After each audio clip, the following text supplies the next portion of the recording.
Here we are at the entrance to Santa Monica City Hall East, and I'll be collecting cuttings as we go. This is bay, smells really great, and these cuttings demonstrate really the purpose of the landscape for this building, which is all of the energy and water resources that go into the landscape here are basically prioritized for human consumption. Like most sustainable practice, this is really a reinvention of an old way of cultivating plants.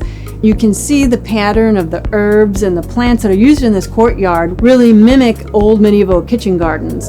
And that formal order works well with the historic City Hall building as well as the facade of the new building. It also sets the stage for the palm trees, which set the structure and the canopy for the use of this space as an outdoor lobby.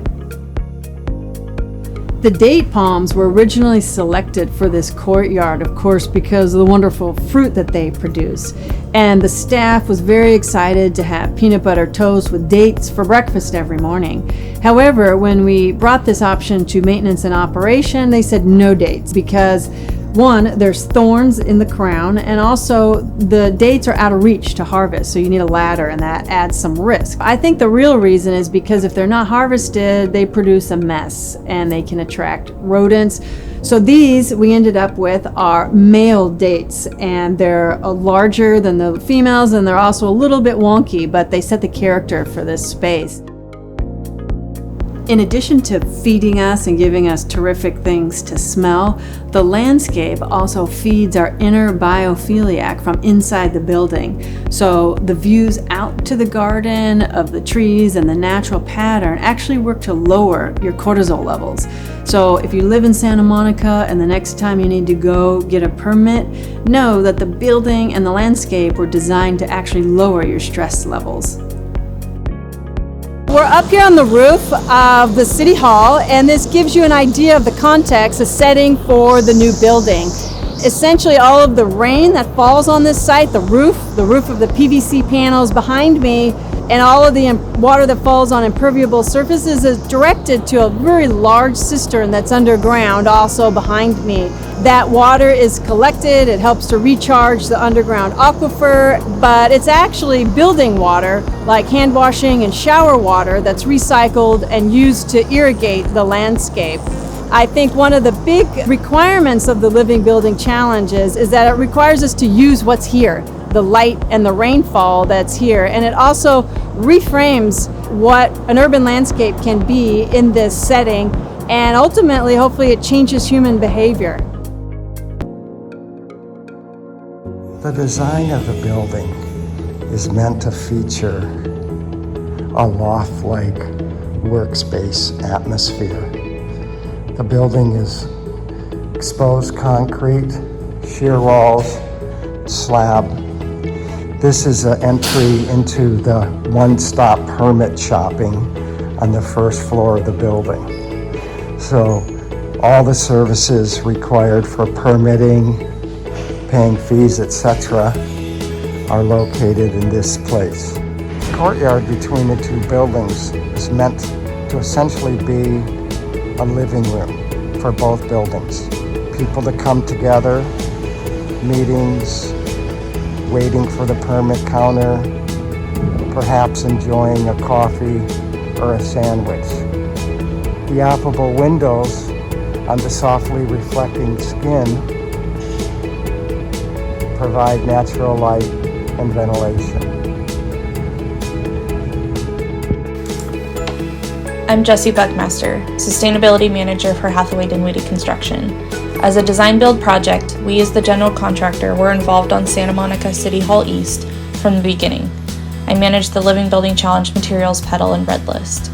Working with Frederick Fisher and Bureau Happold, we began researching building products as schematic design was beginning back in 2015.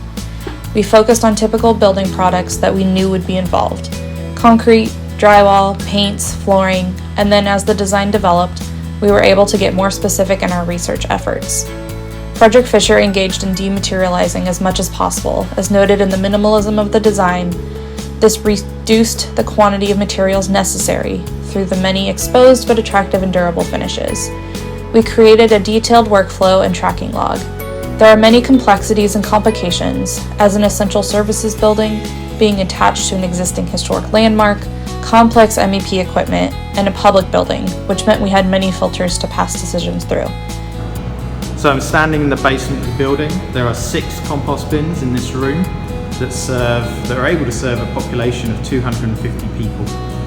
The bins, you can see the chutes above that direct the waste from urinals and the water closets into the bins, and then you can see the exhaust connections on top which pull air out. So we're always constantly exhausting air through all of the water closets on each floor, which keeps the odour contained in the bin, and then exhausting it out through the top of the building. So I'm now in the water treatment room, which contains the grey water treatment, the well-watered pre-treatment, the rainwater to potable systems, and the domestic hot water systems.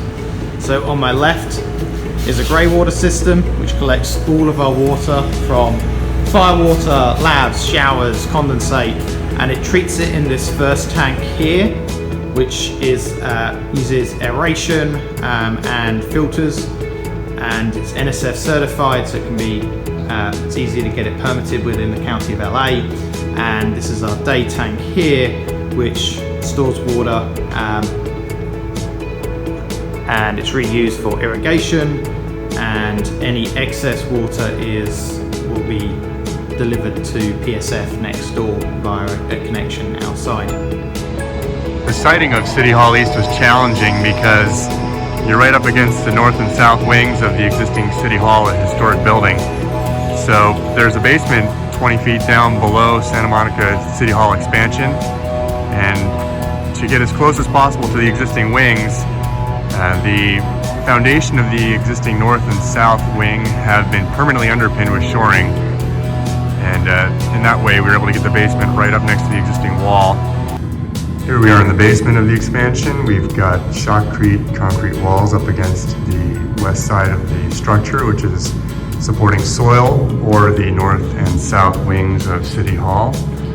On the opposite side of this building, you can see we have shotcrete wall up against the existing public safety facility, and that is a basement that is not as deep as the adjacent building. So we have a deep cast and drilled hole pile foundations underneath our columns and at our egress cores and shear walls, and those piles are sleeved so they don't surcharge the existing building to the east, the public safety facility.